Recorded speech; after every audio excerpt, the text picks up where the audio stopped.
Era para gravarmos a tocar harpa. Vamos lá. Está lá no telhado ou não? Eu não pus para fora, lá fora é melhor, não é? É. E nós ajudamos. Cuidado. Cuidado com as batatas. É, apanhadas ontem.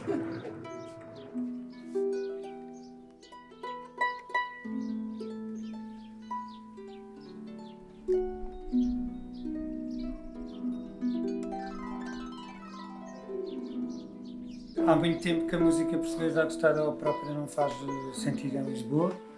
Tinha que haver um sítio onde fizesse sentido a música portuguesa. A música portuguesa fazia sentido num sítio onde pudesse encontrar as pessoas facilmente, onde houvesse sempre pessoas para gravar ao lado, onde podias ter uma prática social muito mais importante e muito mais que pudesse ser construída. É um exercício de paciência. Sabes que o mundo é uma cena muito desorganizada. O centro era por uma questão óbvia, não é? Eu vivo no centro porque estou à mesma distância do Algarve como estou de Trás-os-Montes. Tradição, para de me dizer. Para. Pois já sei, a tradição morde, vês? É esta. E o que é que estamos a fazer aqui? Eu achei que era importante pôr os ranchos folclóricos e as comunidades a cantarem o território a partir de um texto do Álvaro e musicar esse texto. Então achei que para isso o Álvaro tinha que vir para cá e tinha que perder tempo. Então nada melhor do que com isso construir um filme que era sobre a descoberta do território através dos olhos do Álvaro e meus.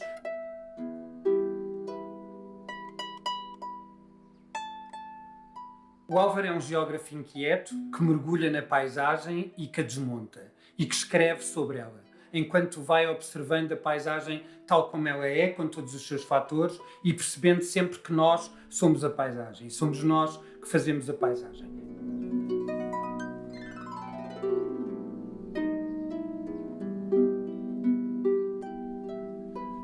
Isto é um território de pessoas esquecidas, não é? Tens um Portugal que é regido por um poder central, por uns tipos que estão nos gabinetes ali no Terreiro do Paço e na Ajuda e lá onde mais for, que não fazem mais pequena ideia como é que funciona o resto do país. Claro que tens 4 ou 5 ou 6 milhões de pessoas a viver em 2 grandes centros urbanos.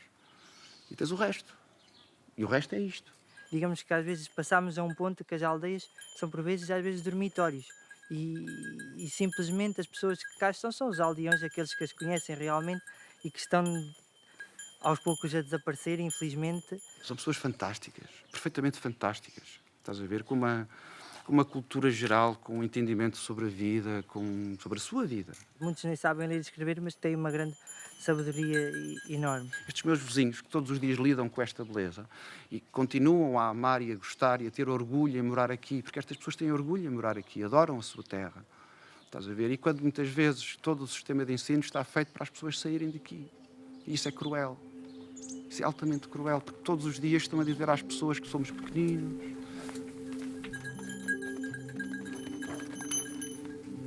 Às vezes muita gente foge daqui. Muitos vão por opção. E às vezes dizem: vamos ir passar o fim de semana à Terrinha, ou à Parabónia. Eu, para mim, isso ferma. Porque isto é terras para escrever com letra grande.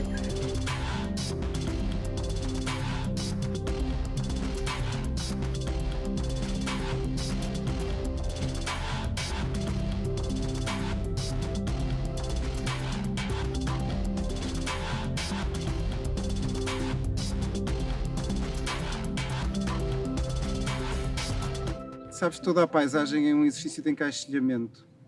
E, portanto, a paisagem não existe sem um caixilho, porque tu tens que a captar de alguma maneira. Ou como se diz, tens que a enquadrar. Esta aldeia faz parte da rede das aldeias de xisto e a recuperação, portanto, foi feita com dinheiros comunitários, não é? Portanto, ela está toda devidamente infraestruturada. Na altura, manteve-se o lavadouro público. Pois não, vive é pouca gente. Pois, é um espaço ideal para se estar fora do mundo e inclusive como não tem rede telemóvel. A rede Wi-Fi chama-se Comparte. É dos baldios. Dos baldios. Hoje em dia, para se viver num sítio destes, há aqui esta questão do acesso às redes, não é? É estratégico, não é? Para trazer as pessoas para viverem de forma permanente nestes locais, não é? Bom dia, vive cá. É a última casa à norte. A última casa à noite. Aqui está a última casa à norte, não é? Aqui não chega a €1, é 85. Mas depois já, a terça-feira já é mais. Está bem?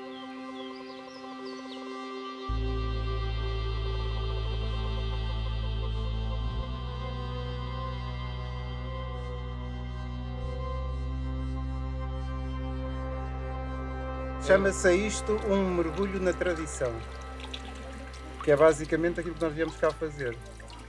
Só que, como diz o ditado, a tradição já não é o que era.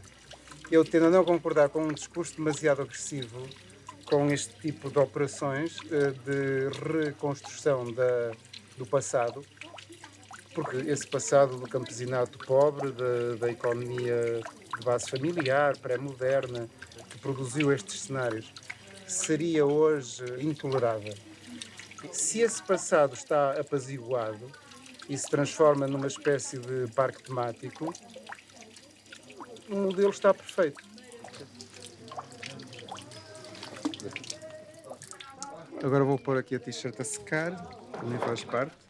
Sabes que os de antigamente punham a roupa a secar. Quero que deixes o mundo e venhas para a... Nunca entrei na escola. Éramos 4, só eu que fiquei sem ir à escola. Os outros 3 foram à escola. O que é que eu havia de fazer? Tinha que tomar conta dos pequenitos. A vida era assim. Para a minha mãe ganhar um tostãozito, tinha que ficar a tomar conta dos pequenitos.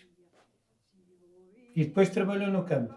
No campo, pois, olha, uma machada na mão, a desfolhar milho, a desfolhar, a pintar, era aquilo que calhava. A minha mãe sozinha, a trabalhar com 3 filhos, e tinha sempre 2 porcas parideiras, davam sempre. Eu lembro-me de fazer o percurso daqui para a Lousão e nós íamos com o porco aqui a pé, mas a minha mãe atava um cordel à pata traseira do porco. E depois eu ia à frente a chocalhar o milho dentro da lata. Eu ia... Quando era a porca era Cacilda. Era, quando era a porca, Cacilda. E quando ela embirrava, quando a porca ou o porco, quando eles embirravam que não andavam, aí era uma matação, uma desgraça. Depois a minha mãe agarrava, ela tinha uma chivatazita, um pauzito flexível, e batia no porco, só que o porco ficava marcado. E se aparecesse algum porco lá na feira marcado, os fulanos não queriam. Mas eu lembro-me montes de vezes. A gente andava de manhã, desde o nascer do sol, com a enxada na mão até à noite.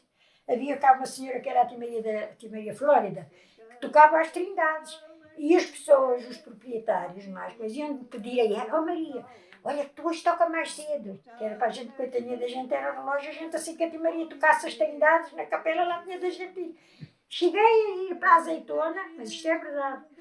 Eu e as outras pessoas, termos de esperar ao troço da Oliveira, até aqui, para vir a Azeitona, porque a gente, daqui para Valseixo, quase para o pé do rio. Veja lá, saímos de casa, o senhor tocava a corneta, era uma coisa qualquer, como é que se chamava aquelas conchas. Uma era para a gente se levantar, não havia relógio, não havia nada, não é? Uma era para a gente se levantar, outra para sair. E então a gente, às vezes, já não sei se foi a primeira, se foi a segunda, coitadinha. Foi uma vida cruel. Eu passei uma vida cruel, meu querido. Olha, eu venho desse Portugal de antigamente. O meu pai tinha gado e tinha milho e vinho. E já na altura não se vivia disso. Vivia-se era do contrabando, que esse sim, era o dinheiro garantido. Porque aquilo dava era para a família comer, ponto final. Não funciona, pronto, olha, fico mal visto, mas fiz aquela de manhã e dá. E portanto nós às vezes romanceamos muito, mas era uma economia muito frágil. Quando vieram os tratores, o primeiro trator foi comprado por um tipo que esteve para aí 10 ou 15 anos em França e depois pensou nisso, que podia ser um negócio. Ele comprou o trator, não tinha muitas terras, mas depois alugava. Eu ainda me lembro de estar na loja e as contas do trator serem feitas lá, porque o pessoal não sabia fazer contas, não é? E tínhamos uma freguesa que era: ó Dona Rosinha, faça-me as contas do trator. Sim, então vamos lá. Então, um homem a seco. Os que vinham a seco eram os que não comiam, não é? Portanto, tinhas que lhe pagar mais um homem a seco, uma mulher a comer e uma manhã de extrator. E a minha mãe dizia, "Bem, mas então e como é que paga a hora? Oh, Dona Rosa, isso não sei, olha. E depois repetia, era uma mulher distratora, um homem seco e uma mulher a comer, faça-lhe a conta.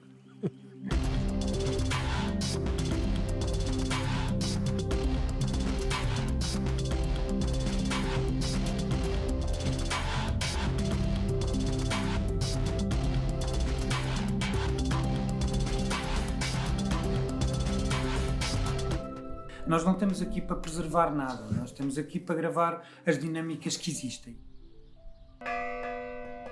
Eu acredito completamente que daqui a 10, 20, 30 anos a música portuguesa tem um papel muito importante porque gravou o fim dessa tradição da tradição oral para o início desta era que nós não sabemos onde é que nos vai levar em relação a como é que a memória se transmite. E depois há coisas que são muito engraçadas, por exemplo, um dos últimos habitantes desta casa, que é o Raul Cortês, faz todos os dias esse exercício da memória coletiva em Serpins pelas redes sociais. Ele todos os dias mete no Facebook desafios. Quem é que se lembra dos ofícios? Escolas do Serpins, museus de Serpins, fontes de Serpins. E portanto as pessoas vão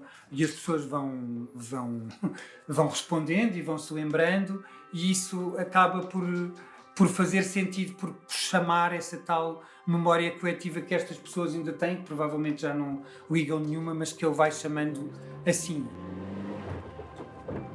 Isto faz 22 mil km por ano e aguenta-se? Tenho que Quantos aguentar. quilómetros tem isto? É uma boa pergunta. Ninguém sabe. Não, Não, ele já nem roda. já fez foi vários 100 mil. Já deu várias Chegou aos voltas. 99.999, Zero. mais uma volta. Volta à origem. É novo. Está novo. Cada vez que faz Sempre 100.000 vivi quilómetros, neste território de Semida e a experiência que tenho de vida resulta exatamente desta relação que tenho com a minha terra e com o património que ela comporta. São de Lisboa e este espaço, o seu ex-libris é exatamente o órgão de tubos que está a funcionar. Não é o sacristão. Então, É muito cauteloso nestas coisas. E claro, faz o papel dele. isto está tudo Isto fechado. é um cão de guarda. Tem que ser. Nos anos 80 e anos 90 era complicado. O acesso a certas coisas relacionadas com a cultura, com meios de divulgação, de aprendizagem, não eram os que temos hoje. Estamos perto de Coimbra, mas ao mesmo tempo parecia que estávamos quilómetros de distância.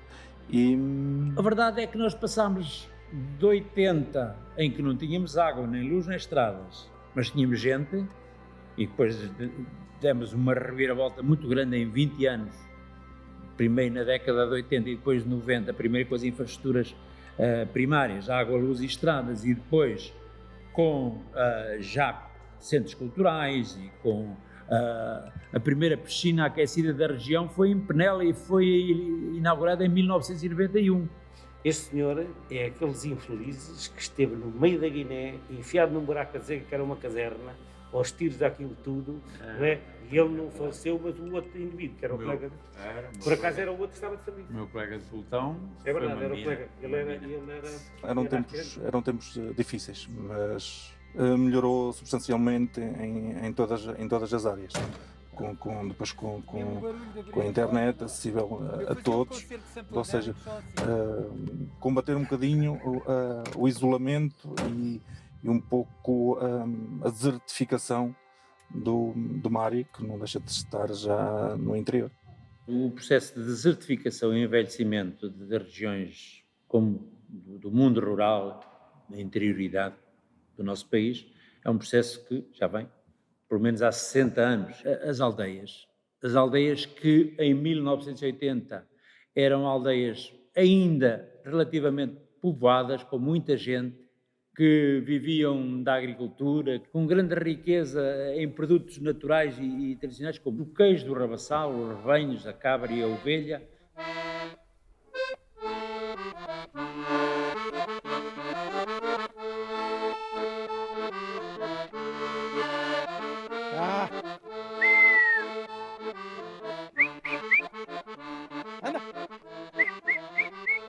Anda, lindo.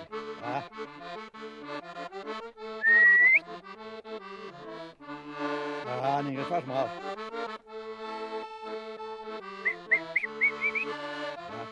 Anda cá, anda cá. Nunca elas eras.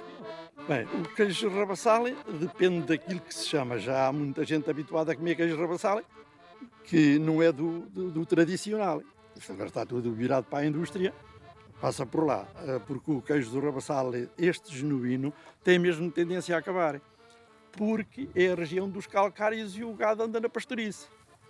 Andava. No tempo que aqueles montes era tudo lavrado e amanhado agora.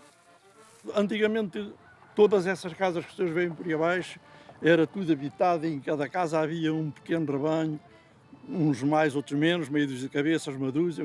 Agora estamos aí 3 ou 4 dos mais antigos que temos um rebanhito pequeno e mais nada. Há coisas aqui que parecem um mundo ao contrário, porque afinal as ovelhas e as cabras não vão pastar para o calcário dos montes e essa biodiversidade significa uma alimentação especial para a ovelha e portanto nós estamos-nos a enganar. Tudo aquilo que fazia a qualidade e a exceção do rabassal já está fora da história e portanto vamos descer.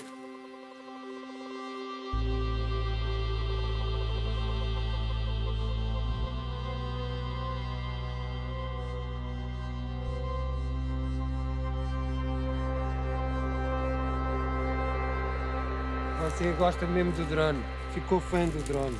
Vamos, eu nunca tinha visto igual. Ora, aqui já se vê melhor as casas que eram dos bisavós, mas já da minha mãe. Naquele tempo, tudo isto tinha muito valor. Como em todo lado, era tudo cultivado. Os povos, aonde se instalavam, era a agricultura, que era o único meio de subsistência. Tinham um rebanho de gado, as abelhas nem todos tinham, também vendiam um bocadinho de mel, o gado, e olha, era as sopinhas e a broa, que era mesmo o principal alimento. Nós aqui, o mais essencial é a ligação ao local onde nós estamos. E a primeira coisa que fizemos foi procurar todas as ervas aromáticas, todo aquilo que podia ser um condimento para a comida que iríamos colocar aqui. E por isso, todos os dias de manhã, faço aqui um percurso para apanhar carqueja, para apanhar erva do monte, e isso faz com que haja um significado muito grande naquilo que depois a pessoa come quando está a provar a comida. Daí partimos para os produtores, para a procura incessante de quem estava a produzir com aquilo, que ainda tivessem essa relação territorial, porque esse sabor acaba depois por se refletir na mesa. Nós temos muitos clientes que saem daqui e vão buscar depois os produtos aos produtores que nós indicamos e onde eles estão. Isso faz também com que a economia local se dinamize. E o porquinho, quem é que faz a criação? O porquinho compram. E a senhora vende por internet ou pelos processos normais? Pelos processos normais. E então, olha, nós vamos fazendo... Pronto, temos o nosso mercado à quinta-feira, que o senhor João sabe. E, olha, cheguei ao mercado, porque foi a primeira vez que fui, as coisitas que levei, quando levei... Foi tudo. Tudo! Chego em casa, já trato dela. Aqui ainda há muita gente com pequenos quintais, vêm ao mercado vender... Mas há pessoas ainda a comprar galinhas e coelhos.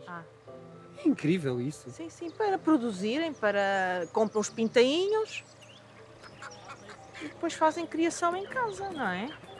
É a melhor coisa aqui, é saudável. Essas coisas, congelei essas coisas aí já... Não, se Não, mas isso aí é feito qualquer Portanto, viver disto já não dá. Não.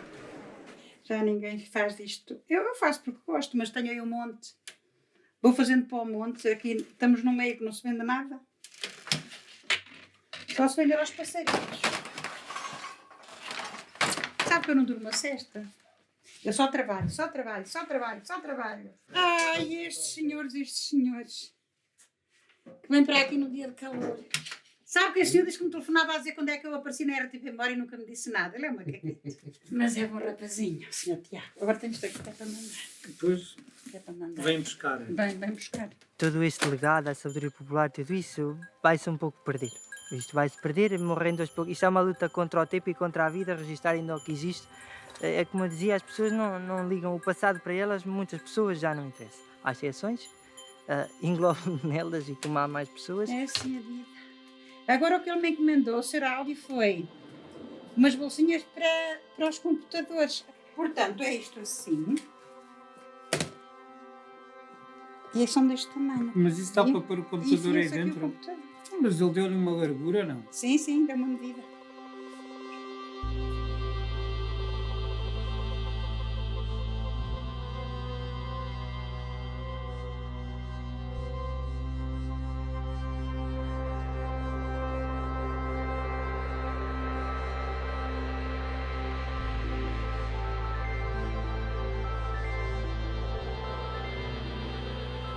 Eu creio que há um tema que é uma constante e que nos tem perseguido em muitos temas e em muitas ocasiões, que é perceber como é que nós resolvemos este corte entre questões tecnológicas, culturais, são sobretudo estas, que vêm de um passado longínquo e de repente a Europa rica, entendamos-nos, entra num ciclo de crescimento económico muito longo, os chamados 30 gloriosos anos depois da guerra, e portanto o que mais havia em Portugal para exportar era gente. E portanto as pessoas emigravam em condições terríveis, não é? Normalmente nem sequer eram alfabetizadas, não tinham dinheiro, iam para países onde tudo era diferente, a língua, a cultura, etc. E isso durante muito tempo foi escondido. O tema da imigração em Portugal era quase que envergonhado e muitas vezes as nossas elites supostamente esclarecidas achavam que os imigrantes que eram espalhafatosos, que construíam casas que não eram as casas tradicionais, porque eu costumo dizer que ninguém imigrou para ir fazer um curso de estética da Sorbonne e depois regressou por causa do insucesso escolar. Não era isso. Imigrava-se para trabalhar no duro. E quando se voltava, não era para regressar à vida escrava do antigamente. Era fazer um corte total. Fosse a roupa, fossem os carros, fossem as casas, fossem os modos de pensar, de viver, etc. E, portanto, a modernização entrou como um ímpeto. Isto é a modernidade. É um material moderno, que é o plástico. É produzido em série. E, portanto, a cultura e a tecnologia já não se definem como antigamente pelas coisas locais, ou seja, construímos em xisto porque aqui há xisto. Qualquer pessoa hoje tem acesso a um número infinito de materiais de construção, a formas de fazer, a formas de pensar, a padrões estéticos, a padrões culturais, a formas de organização económica, que ao mesmo tempo são locais e ao mesmo tempo são globais. E, portanto, é preciso sair disso e é preciso pensar que eu posso ter vassouras destas, posso ter um revival de vassoura feita de codeços, como se fazia nos velhos tempos, e quem sabe um dia não tenha vassouras de fibra de carbono ou de fibra óptica misturada com os codeços. E vou-me banhar porque isto está muito sujo. A água moderna não é esta. Não molhes a cabeça. Agora é a parte óptica. Eu escorreguei e caí. O babysitter do geógrafo. Não se faz. Eu nunca vi uma pessoa da minha categoria a ver estas figuras. Isto vai dar cabo da minha reputação. Vai banhar, enquanto o cavalo bebe, canta tão doce cantar. Bebe, bebe, meu cavalo, que Deus te há de livrar. Pois é, meus senhores, isto é o verdadeiro artesanato. Dos trabalhos de Alemar, a cor da linda princesa ouve. Assim vamos andando, assim vamos vendendo umas coisas que se não tem vendido nada porque as feiras foram canceladas. Se bem que alguns produtos eu vou tendo à porta, vão batendo à porta, conhecem-me já há muitos anos. E vem até de longe, olha, já este ano veio cá, o ano passou por 2 vezes, vieram uns clientes que eu tenho, que eu vou conhecendo, assim, naquelas zonas que faço, Pombal, Leiria, tenho vindo aí a buscar produtos dos meus. Isto é os lixos, isto é o quente. Como é que isto começou? Eu era tão pequenina. E comecei a fazer as tiras, que chamo-lhe fitas, aos serões da candeia, porque aqui não havia eletricidade, era o serão da candeia. E a gente fazia as tiras, depois novelava, cozia-as com a agulha, depois ia aqui um potear. Eram as colchas que eram feitas para a cama, porque só tinha um cobertor quem fosse o senhor Flamental, não havia cobertores. Mas é um trabalho que eu gosto. Só não gosto de cozinhar. Mas isto é o que eu gosto de fazer. O primeiro ano que eu trabalhei na apicultura foram com 7 cortiços, das quais foram que eu depois iniciei a continuação do artesanato, se bem que a própria produção da apicultura é artesanato. E como tal, vou vendendo o mel. O mel tem sido um problema grave porque há mel, há várias espécies e este mel da serra tem sido uma escassez tremenda a nível da produção. Eu aos 18 anos encontrei alguns cortiços velhos nos palheiros do meu avô e o meu avô ofereceu-me dinheiro para comprar a primeira colmeia e, portanto, digamos que restauro essa tradição de família de ter aqui mel e a pouco depois tive 2 e 3 e 20, mas era sempre um hobby. Agora em 2020 pensei, entretanto este território cada vez tem menos gente, os apicultores vão morrendo, os incêndios rurais, o uso de agrotóxicos, a vespa asiática são grandes ameaças da apicultura. E isso está a ser uma peste terrível, entre outras doenças que já tivemos e que vamos tendo, mas que estão mais ou menos controladas. Esta não vejo grande controle, a não serem matando os ninhos. Mas... Então eu resolvi criar um movimento em que convida pessoas, olha, uma abelha a atacar-me.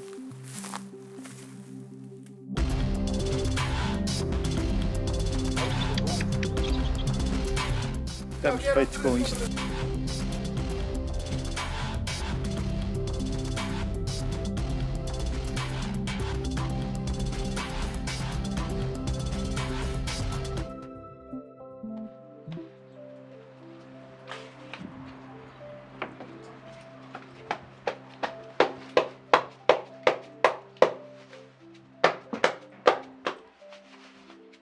Eu estou sempre a pensar para mim próprio o que é isto, não é? Onde é que eu vivo, que depois leva sempre à pergunta que é então como é que vai ser? Como é que tu vês o futuro? A nossa aldeia não tem crianças, o rapaz mais novo tem 18 anos. Vai-se perder, vai-se perder, as aldeias estão a ficar cada vez mais abandonadas mesmo. E depois o que é que vai acontecer às aldeias? Estamos a ter estrangeiros agora. Esta zona tem muitos holandeses e ingleses. Eles estão cá já porque já perceberam que isto é muito melhor do que o país deles e para viver o resto da vida aqui está melhor. Mas estamos a ficar com uma sociedade que não comunica, nós não conseguimos criar laços com eles. A ideia da aldeia está-se a perder demasiado, pronto, já não existe. Eles não interagem? Não há vontade. Eu descobri que há aqui um holandês aqui a 100 metros de mim, há 20 anos que está ali a viver e eu não sabia. E ele faz uma série de terapias alternativas e eu de repente fiquei a saber em Coimbra que havia uma pessoa que era aqui, tinha ovelhas e eu... Ovelhas? Então, mas não há muitos holandeses com ovelhas. Já às tantas eu pergunto onde é que ele mora. No Crasto. Eu, não acredito. No Crasto é onde eu moro. Ele mora aqui, eu não sei.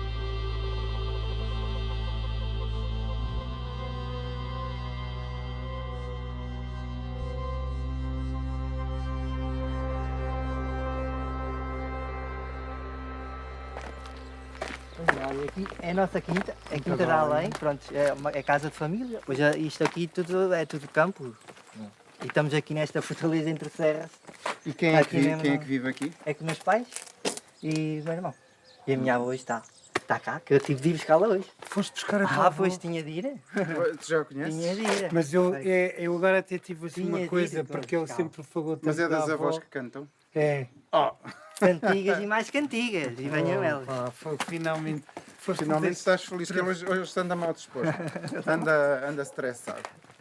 Lá direito. Se quiserem vir aqui ver, são aqui. É meu pai? Prazer. Tudo bem? Álvaro Domingos, prazer. É. Aqui dentro. Nós lá estamos, somos logo convidados para almoçar. Boa tarde. Isto é um luxo.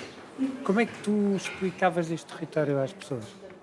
Descrever esta terra, talvez, claro, a chanfana, que não há terra onde bombinho e bons pratos, né? Imenso tempo a suspirar por chanfana. Era toda a gente. Olha, então também está aqui. É a zona da chanfana, de Poiares. É diferente. Isto é assim. diferente. A gente, é se nossa. tivesse cá, a gente já tínhamos, como é que se dizer, rivalidades à mesa. Isto apoiado. Há pessoas que põem cebola e azeite. Com esses temperos não me entendo, eu não aprendi com isso. De maneira que isso para mim já é estofado e não é assado. Então, a minha chanfana apenas leva os alhos, sal, louro, cravinho, pimenta, colorau e vinho bom. Vinho bom, vinho forte. Esta é a Isaura. É um amor de pessoa porque é chanfana. Não, é um amor de pessoa porque é mesmo um amor de pessoa, não é? Ela dá-nos muito mais do que alimenta-nos o corpo e alimenta-nos a alma. E quando é que vocês comem chanfana? Eu agora como muita vez. Mas antigamente não era assim. Antigamente não era assim, mas agora isso mudou, não é? Quando eu fui criada não era só uma vez por ano, era só pela festa de setembro. E portanto a gente, nem que ela não gostasse, era boa, mas era boa, era melhor porque a carne era criada nos montes, não é? Com urzes, com os matos. Agora não, as cabras agora caseiras, até deitam ração também, é como os coelhos, como as galinhas, como tudo isso, a carne já não tem o mesmo gosto, nem o mesmo sabor.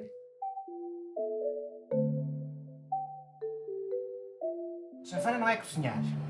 Chanfana é uma forma de conservar uma carne. Porque o que conserva é isto. É que ela liberta isto, que é a gordura das carnes, e que a confita, a fecha. Já arranjei os poméis. Tens que pensar de uma forma completamente diferente do que hoje tu tens. Isso eu não sei tirar. E pensas assim, O Abel faz não havia luz, não havia água corrente. Eu não sei fazer. Não havia frio. E, portanto, se vai matar uma cabra velha, ou um animal, ou seja o que for que é preciso conservar, precisas de uma técnica de conservação. Agora, se não tens luz, não tens água, não tens forno, porque a questão do forno é muito importante. Porque é que a chanfana vai parar ao forno? Porque lá está, com o enriquecimento das populações, cada um começou a construir o seu forninho a lenha. Mas antes disso não eram todas as casas que tinham forno a lenha. Porque antes ela era feita ao lume. Era cozinhada no tacho. Agora de cobrar o olha, aqui é os caçolhos. Meu amor, é isto, olha, feitos de barro preto, que é onde a melhor chanfana que se pode fazer é nisto. Este barro preto é feito no limarinho, em Poiares. É o carbono que lhe dá a cor preta? O negro é uma cor que, pronto, ela tem esta cor, depois quando vai para o forno, como leva como leva essa asfixação, sim, porque fica mesmo completamente fechado, o forno é que depois lhe dá a cor preta. Qual é a peça que sai mais?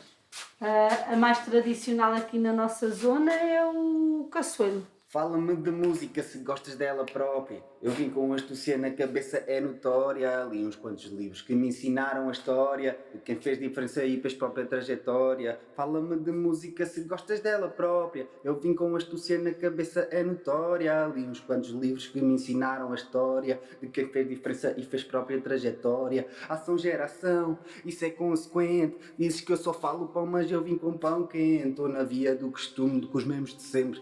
Faço porque eu sou diferente, então tu fica atento.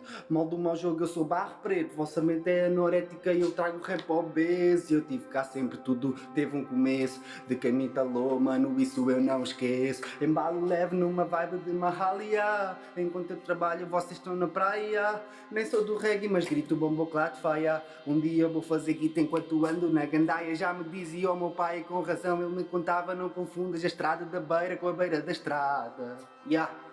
Com a beira da estrada, Trajetória.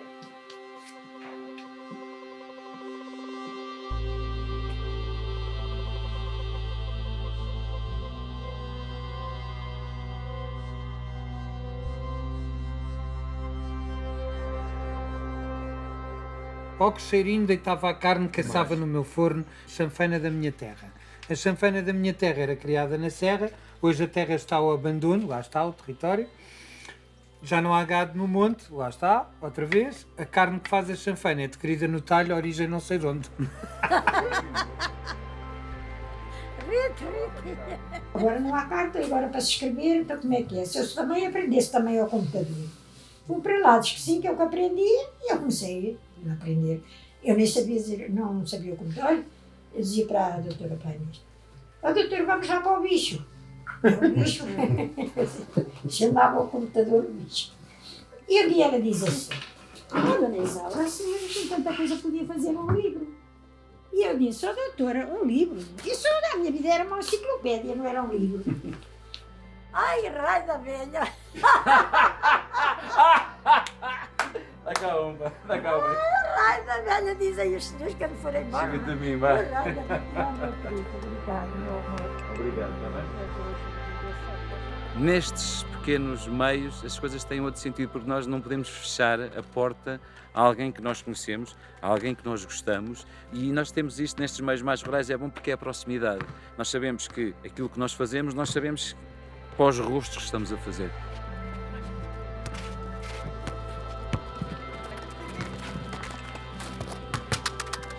Tiago, deixa, bora. Tira a camisa, olha lá, vamos jogar.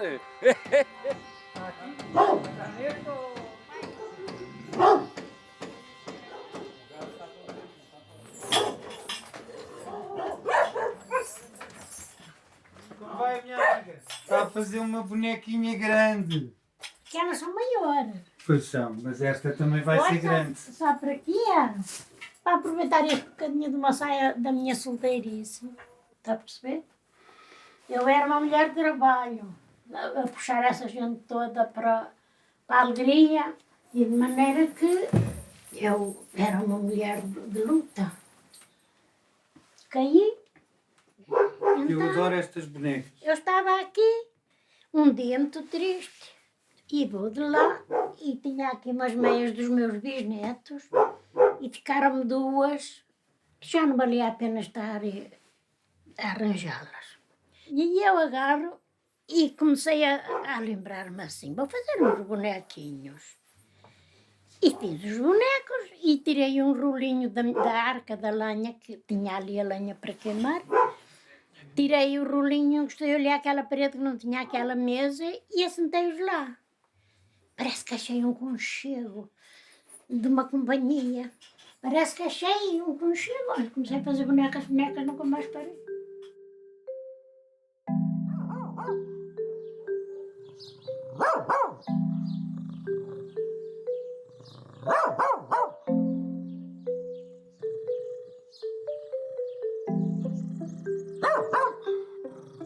Chama-se Zara.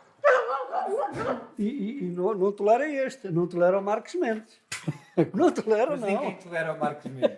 Ai, estão-te a filmar o vestido que tu aqui tens dentro. O primeiro vídeo que eu fiz do Alcímio foi ele a tocar aqui dentro. Tirou a capota e estava aqui de pé a tocar concertina. Há sempre esta mistura de coisas. Eu gosto destes discursos que derivam, porque os outros normalmente afunilam. E aqui estás sempre desperto, que vais para onde Pois, queres. mas e a realidade é feita assim. Sim. Não é fragmentada. É fragmentada, exatamente. E isso é que é a riqueza. Exato. Maria bonita. Isto é o hipertexto, isto é estar constantemente, nunca há um texto organizado, não é? Há sempre histórias, as mais diversas, que aparecem juntas porque acontecem naqueles lugares, mas remetem para mundividências e para experiências e para relações completamente diferentes umas das outras. Tu ouvires com um intervalo de um quarto de hora, não é? Um tipo que funda uma marca que é hoje em dia um nome associado aos produtos portugueses. Foi da... Não foi da Joana, foi da Cristina Ferreira. Cristina Rodrigues, perdão. Cristina Rodrigues. Mas se fosse a Cristina Ferreira também nunca dava mal. Já viram o meu pai. Estávamos no caminho a falar. E ao mesmo tempo uma pessoa que participou na Revolução Cubana e dizes assim, é na mesma terra. Sim, esta foi a primeira homenagem, foi só ele. Não pode ser. Nós somos a aldeia de Xisto e tal. E depois, pronto, fica tudo muito ao nível da chouriça e do queijo, não sei o que mais. Como se nascessem aqui nesta pedra. O dito território que está para trás, que tem estas memórias todas, que é compatível com esta economia, é completamente esquecido, não entra na conversa. Entram mais depressa aos romanos do que valorizaram a paisagem de Muros, que é espetacular. E Os muros não vendem. Os romanos sim. Mas dão... Anda a ver aquela casa. Não, agora não vou. Agora tu nem te mexes. Ficas aqui. Para termos sempre uma vila romana, é um sítio de exploração agrícola. Toda a zona envolvente de Conímbriga. Nós sabemos que existem certas vilas romanas, algumas estão por escavar, mas já temos conhecimento aqui da Vila Romana do Rabassal. Aqui E de que também altura é que era, mais ou menos? é do século IV depois de Cristo. Não, a altura dos muros. Não se consegue Este perceber. é só a base da casa. Aqui tínhamos a casa propriamente dita, que é uma casa de arquiteto, de estilo oriental, muito luxuosa.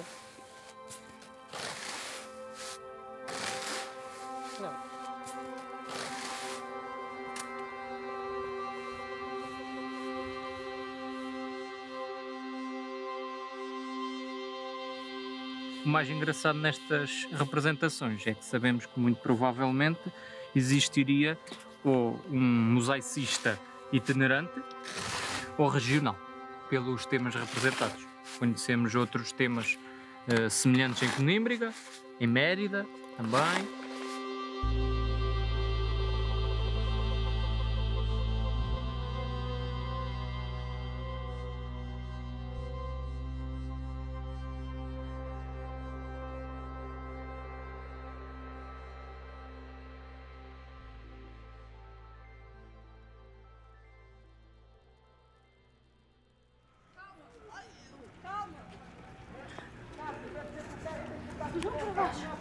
Não vai você para trás com o violão, não.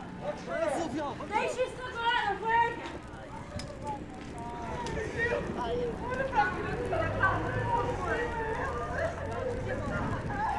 Vamos embora. Ele está lá para cima, vamos embora. Ele vinha aqui. Ele veio pôr a merda do carro aqui. Ai, o meu rito. Olha, vá para baixo. Olha daí com o carro dentro daquela. Não temos a chave, não temos nenhum.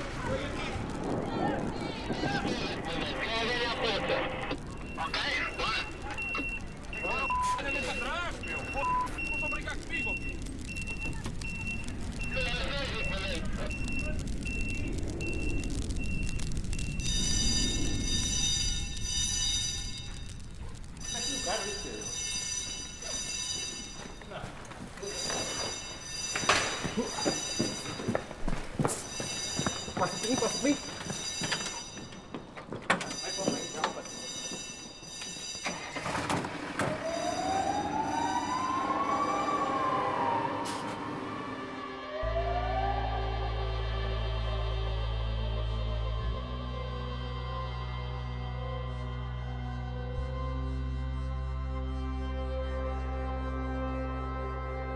Para nós bombeiros, há uma imagem que eu dou muitas vezes que é a mais ilustrativa e é que ao mesmo tempo mais me arrepia, ainda hoje, depois de 18 anos de bombeiro.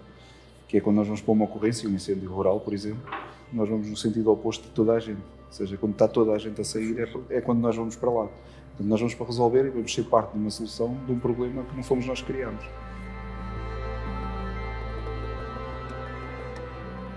Falta claramente um compromisso para a gestão florestal em Portugal. E depois esta instabilidade política, a pressão dos mídias, a pressão da sociedade, leva a que muitas das vezes se abandonem os projetos sem eles terem o estado de maturidade ideal.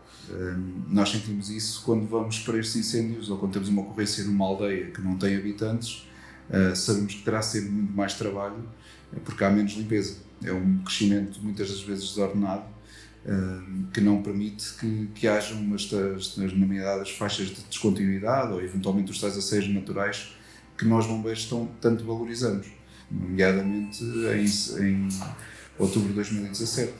Em outubro, por norma, não há incêndios daquela dimensão.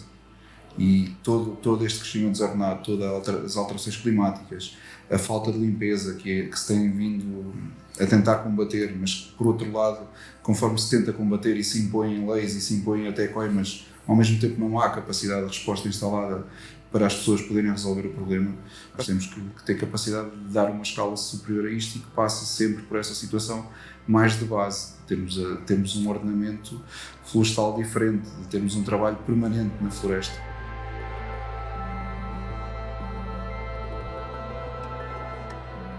Todos os municípios do país gastam fortunas, literalmente. Se formos a ver os milhões que se gastam para o país fora, a cortar e logo a seguir, passado 2 ou 3 anos, tem que cortar outra vez daí por diante. É ad eterno, porque não há forma de controlar isto.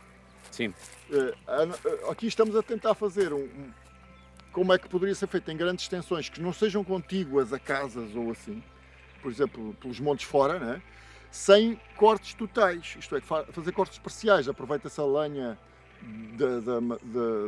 das árvores, ou seja, há algum proveito, nem que seja para os proprietários da zona, mas ordenando isso, deixa-se as dominantes. Por exemplo, esta zona aqui está a ser, isto tinha aqui um acacial denso, o que se fez foi diminuir, cortar as submetidas para deixar ficar as dominantes. Se houvesse um incêndio, por exemplo, pela lógica, deveria ter deixado mais acácias para manter mais o sombreado, mas se mantivesse mais acácias, se este verão for, por exemplo, um outro 2017, iria matar as árvores do nosso lado. Falámos aqui dos guardas florestais, dos vigilantes florestais. Nós temos que os voltar a ter. Eles são uma peça importantíssima, seja no acompanhamento que fazem, mas também, se calhar, numa figura até mais de sapador florestal, que trabalha efetivamente a floresta. Nós temos situações de comissões de baldios que fazem aqui um trabalho brutal, que nós, quando vamos para uma ocorrência para essas zonas, sabemos até onde é que podemos ir. Temos meios, temos as vias limpas, temos vias sinalizadas, sabemos que aquelas vias não têm saída e que se calhar temos que pensar numa outra estratégia. Temos pontos de água cuidados e de fácil acesso. Portanto, este é todo um trabalho que é feito por quem está na floresta. Só se pode entender os baldios à luz de um sistema agro-silvopastoril. Temos de entender o que é que as árvores nos dão hoje. E temos também de entender o que é que elas nos podem dar. E esta é uma madeira que, por exemplo, nós compramos às toneladas quando vamos à macro. É a madeira de bordo. Nós compramos-la imenso aos espanhóis e é muito boa para interiores. Mas lá está, é um exemplo de uma cultura alternativa até certo ponto. Porque não há nada que produza tão rápido lucro como o eucalipto. Por isso é que ele está em todo lado. Agora, mas se nós queremos, há aqui uma coisa, se a sociedade quer, porque o peso relativo vai-se alterando. Há algumas pessoas que podem fazer muito dinheiro com o eucalipto, mas a sociedade em si paga um preço muito elevado por ser, né? em homens preparados, em aviões, em veículos, tudo aquilo que está à volta do combate aos incêndios, que vão tornar-se cada vez mais agressivos, ainda para mais as temperaturas vão subindo. Claro. Mais fácil vai ser os incêndios. A verdade é que mesmo que compense para alguns indivíduos, pode não compensar para a sociedade em geral.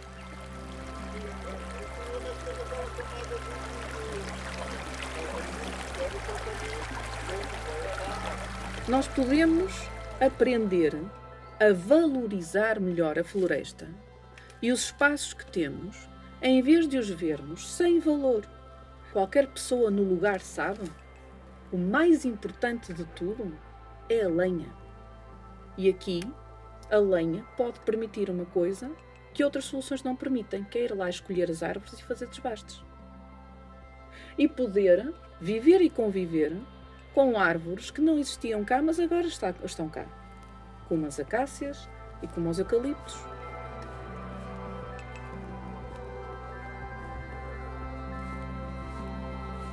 Eu acho que tudo está muito aliado também ao storytelling. Eu se quero valorizar determinado produto, eu tenho que contar uma história em torno desse produto. Porque nós o que fizemos com os nossos filhos, e eu também falo, eu tenho duas crianças, muitas das vezes é tirá-los destes meios, não é? Não vão para a floresta porque se sujam, não vão para a lama porque se sujam, e nós temos é que os meter lá, porque estamos a dar vida à floresta, estamos a transmitir um valor. Eles estão a dar um valor àquela zona onde trabalham, onde andam e onde brincam, que mais tarde vão olhar para ela se calhar como uma floresta encantada, porque vão ter muito mais, vão valorizar muito mais o que existe.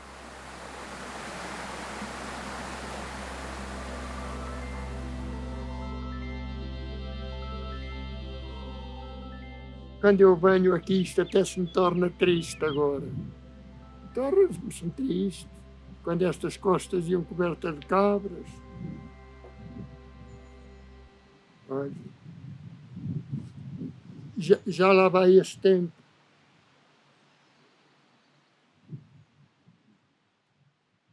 Está a ver, onde é o barreiro, por lá de cima aquilo um bocadinho amarelo, é onde cavavam o barro para a cerâmica, consegue conhecer daqui, por lá de cima do lugar um bocadinho, agora está lá a bater o sol.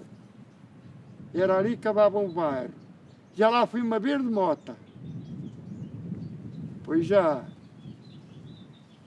Fui lá mais a minha mulher.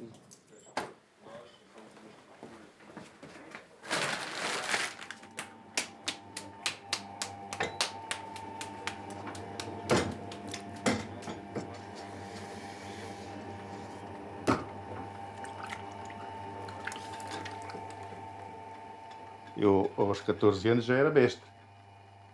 Entre todas as peças que se faziam aqui na terra, o mestre, para ser mestre, tinha que saber fazê-las todas.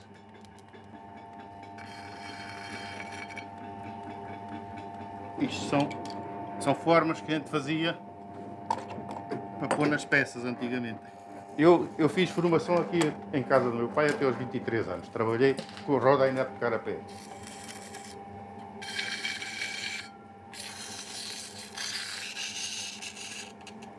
É tudo feito à mão. E pintura também é tudo feito à mão. Essa pintura é tudo a minha mulher é que faz as pinturas. Ela agarra no lápis, começa a fazer a flor, estas partes, isto já ela faz depois adereços. Sim. Mas isto aqui, tudo isto, ela faz tudo com o lápis. Já ouviu falar na Rosa Ramalho? Já. Na ceramista? Na ceramista. Sim. Lá. Sabe que há uma história incrível dela, que uma pessoa que foi pioneira no cinema em Portugal, o Alves Costa, levou a cabra da Rosa Ramalho, que é aquela cabra toda esquinuda que a Rosa Ramalho fazia, em Paris, e mostrou-a ao Círculo dos Artistas, enfim. E havia uma cabra muito conhecida feita pelo Picasso. E uma pessoa que escrevia para uma revista de arte ficou encantada com aquilo, assim, mas como é que tu trazes de Portugal, dizes-me que é uma senhora que nunca estudou, nem sabe sequer quem é o Picasso, e traz uma peça que parece tem umas réplica. semelhanças, sim. E então ela fez questão de vir à Feira de Barcelos conhecer a Rosa Ramalho. E lá vem ela toda parisiense, não é? À feira falar com a Rosa. Ela falava francês e o Alves Costa traduzia. Então, a senhora sabe quem é o Picasso? E ela, não, senhor. Porque a outra ainda vinha muito desconfiada que a Rosa que teria feito aquela cabra olhando para o quadro. Então ela não teve mais, tira da bolsa uma revista de arte, abre e mostra-lhe a cabra do Picasso. E a Rosa fica com os olhos esfregados e diz assim, ai, é o filho da puta que me copiou a cabra.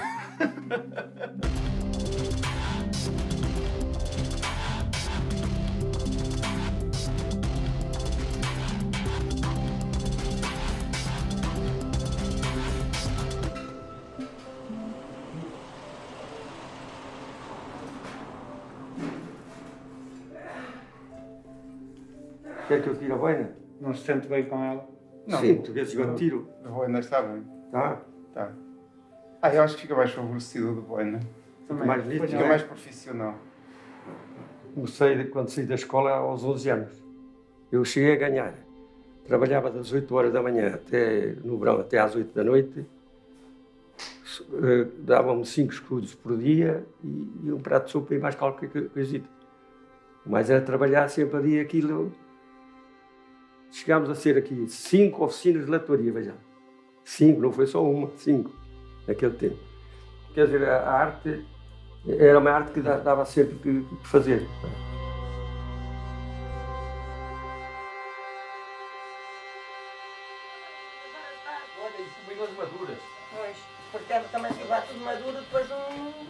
dia. Até são tanto. Mas afinal, o que é que tu queres para te Diz isso que eles estão a gravar. Como é que eu era? Era muito lindo, não era? Tinha Era. caracóis. Todos os caracóis querem. Louro, é? Era. Ok. Bem Já direito. está? Daí eu é que faço. Eu nasci aqui em São Miguel de Poiás. O meu pai gostava de música e eu também, ou era futebol ou música. Eu tentei o futebol, mas não tive sorte nenhuma com o futebol. E então o meu pai, como gostava tanto, eu com cerca de 6 anos comecei a aprender a tocar bandolim, mas de ouvido. O meu pai corria tudo onde havia um velhote que soubesse tocar bandolim, nós íamos a correr. Ele tinha um gravadorzinho de cassetes, gravava aquilo. O meu pai, na altura, era motorista, então passava a semana fora e deixava-me o trabalho de casa, era a cassete. Como todo músico, andei a fazer bailes, corri tudo. Economicamente era muito bom, porque já na altura nós não tínhamos aqui muitas saídas. Os meus colegas, alguns davam um servidão a pedreiro ou faziam-se alguma coisa. Eu já tinha a sorte de poder fazer bailes, que era um serviço mais ou menos limpo, era cansativo na altura.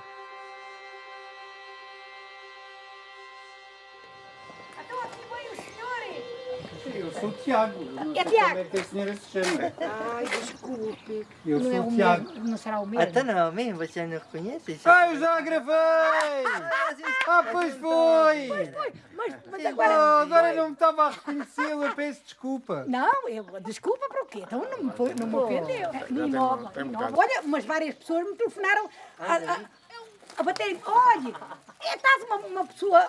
Então tu cantaste tão bem. Cantei, Márcio, eu canto muito bem. Então, Márcio, então não canto muito bem. O meu pai, falecido, tocava harmónica.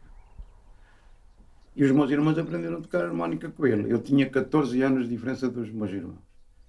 Mas eu, como era novito, andava sempre a tratar de roubar a harmónica porque eu também queria aprender. Mas, claro, não tinha. E cada vez que eu lhe roubava a harmónica e está a aprender, há sempre aquela possibilidade de dar saliva para a harmónica, que prejudica a harmónica. E quando eu lhes roubava, levava uns socos valentes porque eles não queriam. O meu pai tinha dito, olha, a única maneira de tu aprenderes é o rato. E eu tanto fiz, que era só sangue. Mas quando eu comecei a tocar isto, desta maneira, fui logo ter com o meu pai todo contente. Já sei, o meu pai olhou para mim e disse, rapaz, o que é que estão a dizer? Era só sangue. E foi a única maneira de eu aprender a tocar a harmónica, nesse tempo, foi assim. Depois dali, continuei sempre. E hoje, olha, já com esta idade, agora pronto, para mim a harmónica é um brinquedo.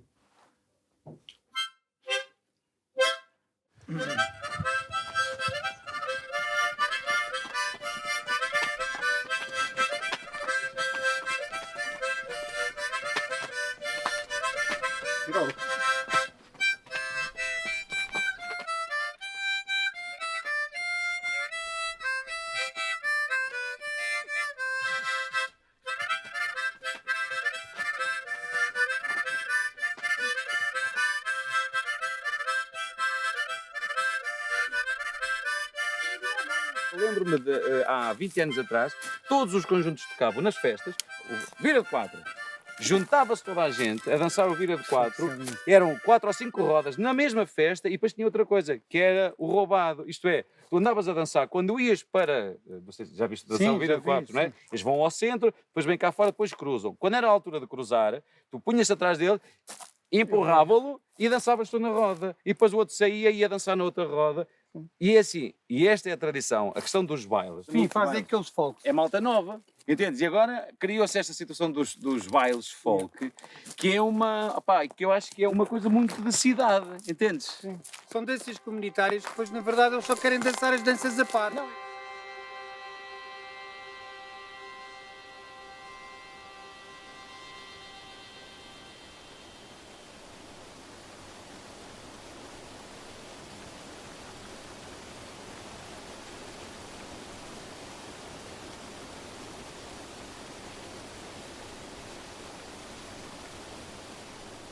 Uma das questões é a natureza e aquilo que se diz que é natural ou que não é natural. Esta ideia do refúgio, esta ideia do silêncio, esta ideia das coisas simples, é esta ideia que há uma entidade que são os humanos, há outra entidade que é a natureza, um contra o outro. A natureza como qualquer coisa que é do domínio do sagrado e o humano, que é coisa pequena, que vai ser esmagado pela natureza por causa dos seus atos. É um bocado o regresso a muitas mitologias arcaicas que viam na natureza duas polaridades. E, portanto, presidia à vida, presidia à reprodução, por exemplo, e depois havia uma natureza maligna e vingativa que vivia nas profundezas, que eram os vulcões, que eram as tempestades, e, portanto, era uma ideia castigadora de natureza. E nós hoje vivemos com essas duas polaridades. É como se este galho quebrasse. Mas enquanto não quebra, olha, estou aqui na natureza.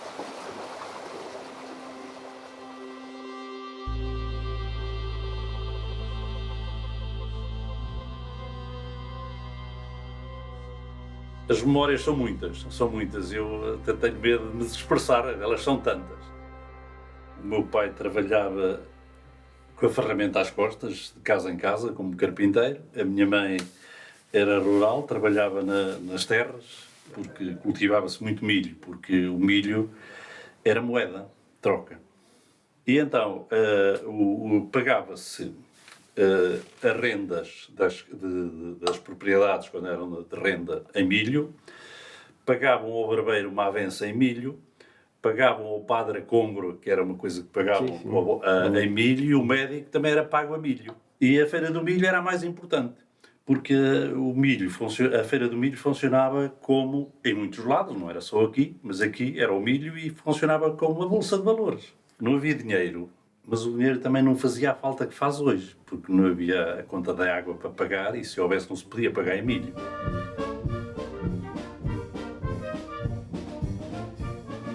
Eu venho para a banda porque um dos maestros à época era meu tio por afinidade. E nunca deixei de estar ligado à música, embora de uma forma muito simples.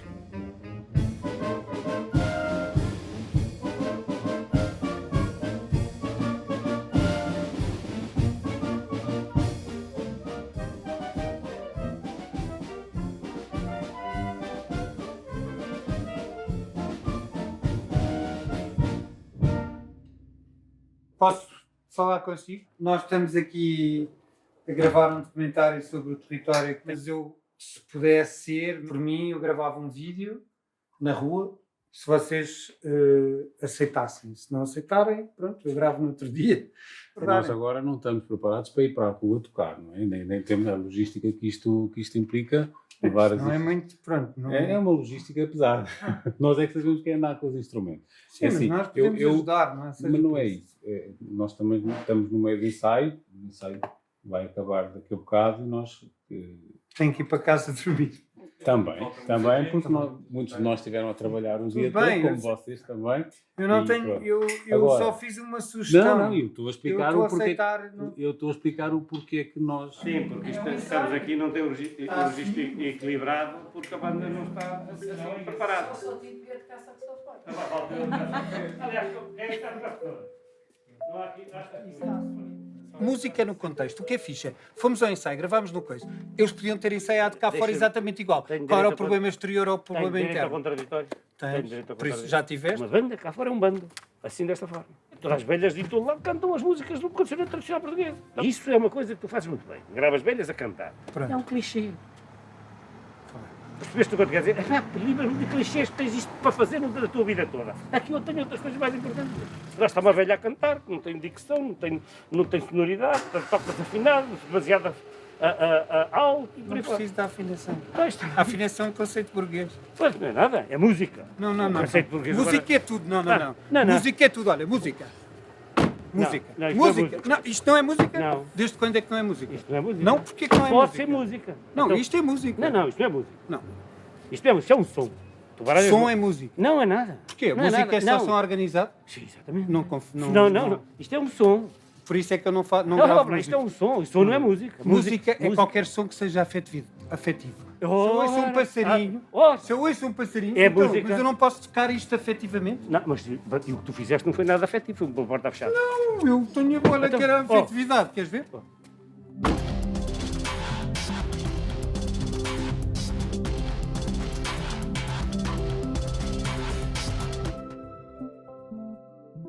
Isso é a sua mesa? Pois. Espetacular. Isso é que Você está organizadinha. Então, olha aqui, Tiago Pereira. Pronto, já vi. Pronto, está a ver onde aparece? Olha, vê. A forma como eu vejo música, ou como a música portuguesa sempre viu música, é a música sem hierarquias. E a música no seu sentido primordial. Quase como algo desnésico, não é? Tal como a criança chora quando nasce, esse choro primordial é a primeira forma de canto. Vou cantar? Oh, amendoeira, que é dela a tua rama. A voz é um som. Eu vejo a música fora do espetáculo. E eu acho que muito daquela discussão tem a ver com o Mário a ver música dentro do espetáculo. Música é tudo, mas a grande virtude é que o que é, onde é que terminam os sons e acaba a música. Ele estava a emitir som, não estava a fazer músicas, porque além do som tem o tom. Mas isso é música na mesma, obviamente, mas já tem tudo outros artefactos e outras coisas que não têm a ver com o sentido primordial da música, que é quando as pessoas cantavam para elas próprias. Perdi-me. E agora? Vou cantar a mesma. Agora põe. Vocês desculpem. Perdi-me.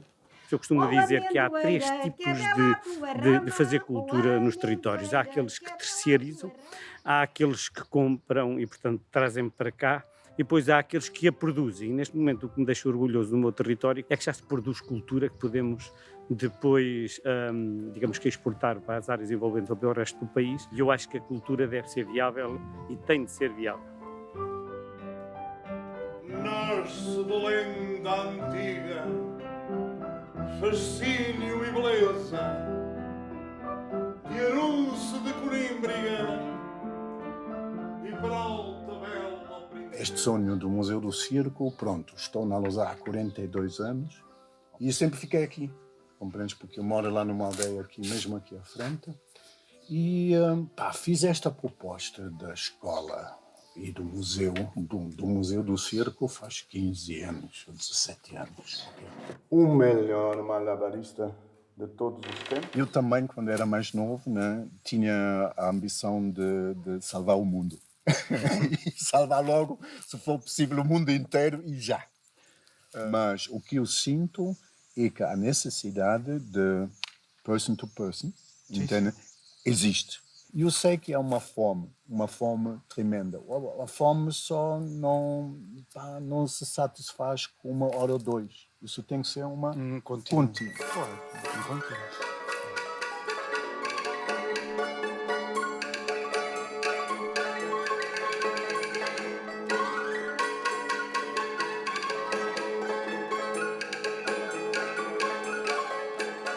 Carlos Miguel, jogador de futebol, jogava na 2ª Divisão Nacional no Mirandense. Sim. Que é o clube aqui do lado. Ok. E depois, Miranda do Corvo, exatamente. E o que acontece? O gajo vinha de carro. E, na altura o Mirandense estava na 2ª Divisão. Só havia a primeira. Sim. Ele tinha 18 anos. A vir para cá tem um acidente de automóvel e fica paraplégico.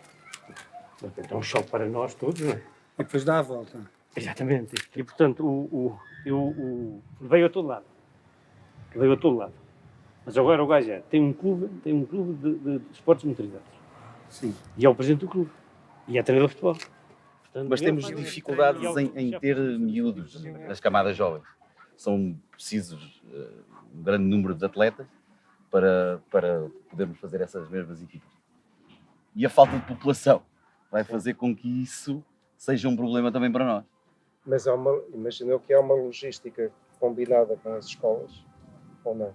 Não. O transporte? Não. Os transportes são por conta dos pais. Há uma logística com os pais. Mas não acha que devia existir, ou combinado com a Câmara, ou com os bombeiros? Sim, estamos a tentar isso. Nós próprios mesmo fazermos isso, tentar fazer um tipo de um circuito onde possamos, sobretudo, entregar as crianças, porque recolher, elas já estudam aqui na escola e vêm e saem dali.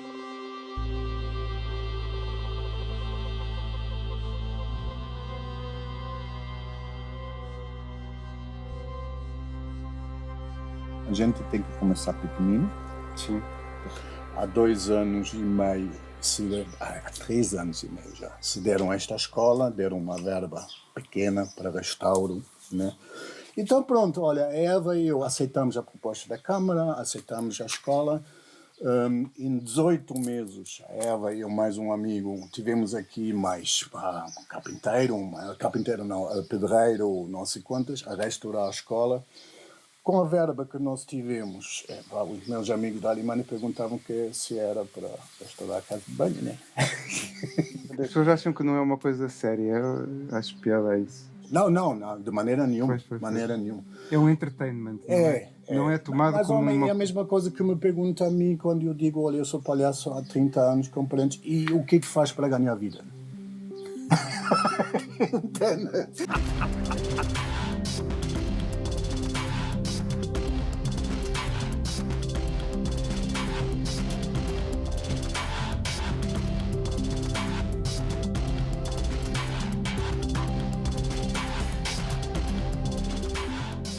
Eu acho que a paisagem não existia sem influência humana. Foram os humanos que inventaram essa palavra. E ao mesmo tempo...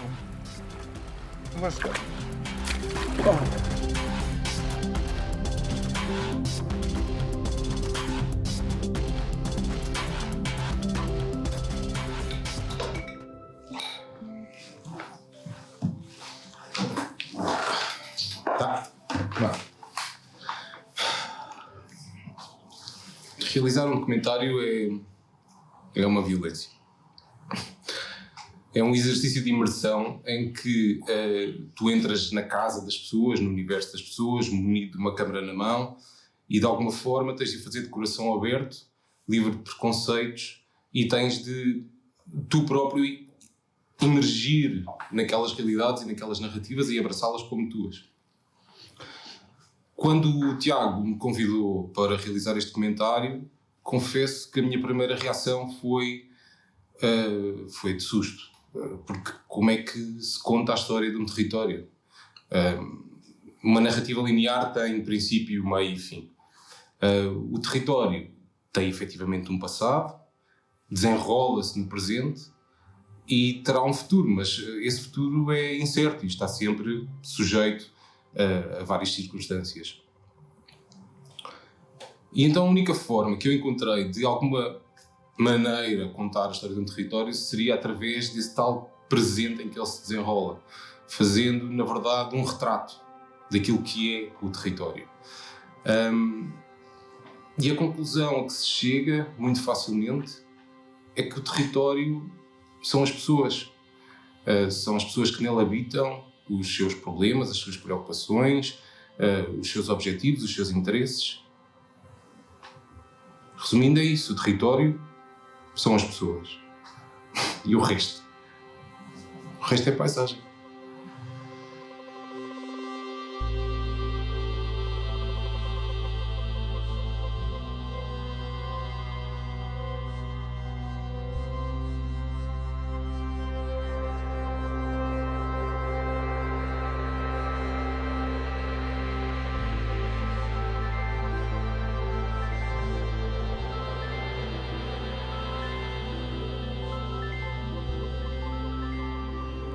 Leva o regador enquanto rega e não rega, chega-te para mim, amor.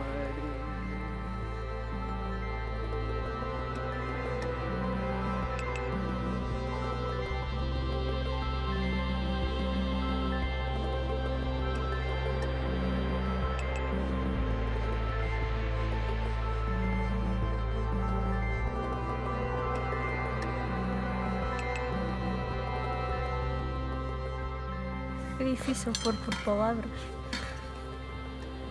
o que está à vista.